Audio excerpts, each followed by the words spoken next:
Now for our story. In a courtroom at Huntsville, the county seat near Wakefield, a tense drama was taking place. The first day of the custody suit, which centered about the baby son Kit Meade had brought back from California. David Bowman's testimony had been expected to be favorable to Bill, but had been largely discredited by George Farnsworth, the attorney Ben Calvert hired in Chicago. Your Honor, I wish to call the next witness. Proceed, Mr. McKillop. Miss Louise Thorndyke. Be seated, please, Miss Thorndyke.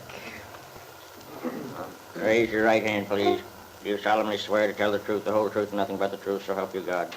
I do. Your name, please. Miss Louise Thorndyke. A little louder, please. Miss Louise Thorndyke. And your occupation, Miss Thorndyke? I'm a registered nurse. Where do you live, please? Well, you mean at present? Yes. I'm staying at the Brown Palace Hotel in Wakefield temporarily. I see. What was your place of residence prior to moving into the Brown Palace Hotel? I was living in Mr. Ben Calvert's home on 11th Street in Wakefield. You were employed by Mr. Calvert, were you not, Miss Thorndyke? I was. What were your duties while you were in Mr. Calvert's employ? I took care of his grandson, Miss Calvert's baby boy. I see. Now, while you resided in the Calvert home, looking after the child there, you must have seen quite a good deal of Miss Calvert. Is that true? Well, not exactly, Mr. McKillop. What do you mean? Do you mean you did not see Miss Calvert very much? That's right. But she must have instructed you and told you what to do and how to care for her child. Did you receive your instructions from her? No, I didn't. You see... Well, suppose you tell us in your own words what your daily routine was at the Calvert home. Well, in the morning, the baby was fed at 7. You gave the child his breakfast at 7, you say. Was Miss Calvert often present during this morning feeding? Oh, no, sir, never. Miss Calvert was never present when her son had his morning feeding. And yet we're to believe that this young woman is a devoted mother and it... I object, Your Honor. Mr. McKillop's personal opinions have nothing whatever to do with a fair understanding of the case to be tried here today. Objection sustained. Mr. McKillop, you may proceed without registering your personal views, please. All right then, Miss Thorndyke. After the baby had been fed, what did you do next? Well, of course, he had to be bathed and dressed. Then he had his morning nap. After his noon meal, we usually went for a walk. Now, just a moment, Miss Thorndyke. Did Miss Calvert help you in any of the activities you've just enumerated? Never. Never? That's right. When I first went to work there, I was surprised. You see, I was accustomed to mothers who showed some interest in their children, and Miss Calvert never paid any... I object. Objection sustained. The witness will please limit her remarks to the questions asked. Oh, I'm sorry. Now, Miss Thorndyke, as I understand you to say, while you were caring for Miss Calvert's child, Miss Calvert took no part in caring for the child, was rarely present during the feeding, bathing, or exercising of the infant, and gave you no instructions as to his care. Is that correct? Yes, it is. In other words, the care of Miss Calvert's child was solely your responsibility. Yes. And if you had not been a competent person with the integrity of your profession, it might have been possible for you to neglect the child when no one would have been the wiser. Now, is that true? Well, yes. Your Honor, Yes, Mr. Farnsworth? it seems to me that my opponent, Mr. McKillop, is taking a very odd line in his questioning of the witness.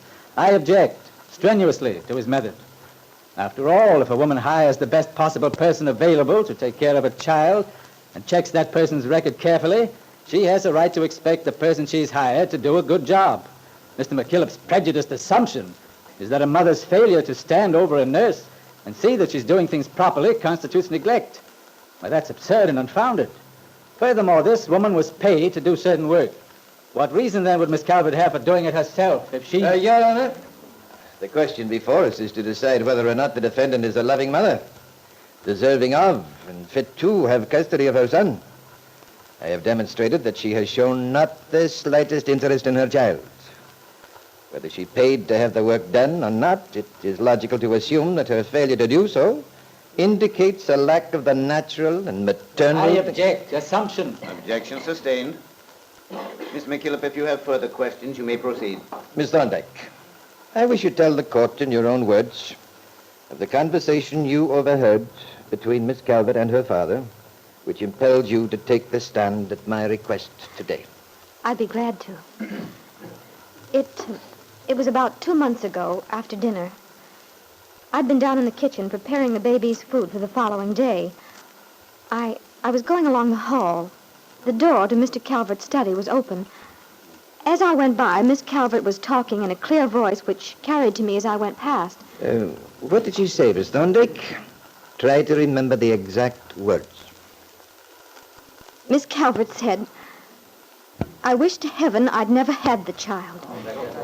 He's nothing but a burden and a nuisance. I've gotten so I hate the very sight of him." Thank you, Miss Thorndyke. That will be all. Mr. Farnsworth bent toward Ben Calvert and his daughter, asked a question, to which Kit made a quick reply. Your Honor. I don't think you should, do you? I have some questions I'd like to put to the witness, Your Honor. Proceed, Mr. Farnsworth. Thank you. Now, Miss Thorndyke, have you ever been married? Why, yes. I see. You've been married. Have you any children? No. Well, that's too bad. But you do love children, don't you, Miss Thorndyke? Oh, yes, I love them very much. Yet you've never had any of your own. But surely you must have intended to at some time. Is that true? Yes, we always planned to. But you see, my husband was a Navy flyer in the war. He was... I understand. I'm very sorry. Now, Miss Thorndyke, did you enjoy your residence with the Calverts? I mean, while you've lived there and worked as nurse to Miss Calvert's son? No, I didn't. I see.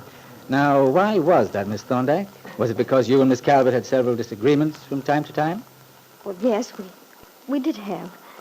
You see... Just answer yes or no, if you please. Tell me, were the disagreements you and Miss Calvert had in connection with the care of her child?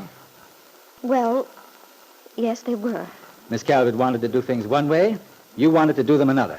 Was that it? Well, but it wasn't quite like that. You just said the disagreements you had pertained to taking care of the child, didn't you?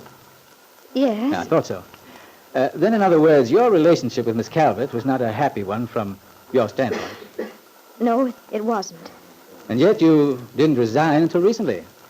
That's rather strange, don't you think? Why didn't you resign, Miss Thorndyke? Because of the baby. I didn't want to leave him. I felt somebody should be there to take care of him. Well, didn't it occur to you that another nurse, probably as competent as yourself, could easily be hired? Yes, but it's upsetting to a child to be changed around.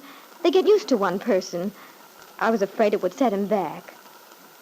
You see, he was never out of my sight, and you do get very attached to a baby when you look after him like that. It was as if I was his own... Yes, Miss Thorndyke?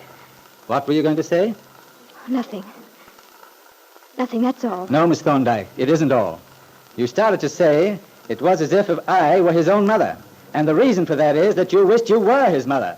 Your own motherhood had been frustrated, and you resented Miss Calvert because the child was her child and not yours. I object. Thank you, Miss Thorndyke. That will be all.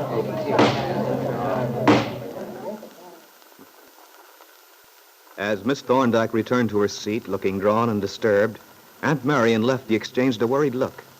Everything Angus McKillop had built up, Ben's lawyer had managed to discredit and destroy. Perhaps, after all, Angus would lose the case, and Ben Calvert's daughter would retain possession of the baby boy, toward whom Bill Meade felt so much paternal loyalty. But what none of them knew was the fact that the baby was neither Kit's nor Bill's.